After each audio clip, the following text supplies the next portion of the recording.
नमस्कार. होमिओपॅथी आणि renal stone. Renal stone अर्थातच त्याला मूतखडा असेही म्हणतात. आता उन्हाळ्याचे दिवस आहेत त्याच्यामुळे रिनल स्टोनचं प्रमाण दिवसेंदिवस वाढत चाललं आहे. बऱ्याचदा तुम्हाला असा प्रश्न पडतो की होमिओपॅथीमध्ये रिनल स्टोनसाठी औषध आहे का? तर हो, होमिओपॅथीमध्ये रिनल स्टोनसाठी औषध तर आहेच, परंतु शरीराची स्टोन तयार करण्याची प्रवृत्ती समूळ नष्ट करण्यासाठी सुद्धा औषधं आहेत.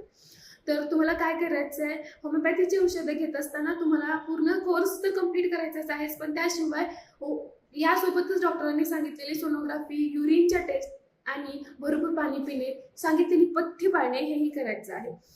बऱ्याचदा असं होतं की एकदा स्टोन तयार शरीर करायला लागलं की सतत स्टोन तयार होतो किंवा खूप मोठा स्टोन असेल तर रुग्णांना असा प्रश्न पडतो का की खरंच याला सर्जरीची गरज आहे की होमिओपॅथीने बरं होऊ शकतं.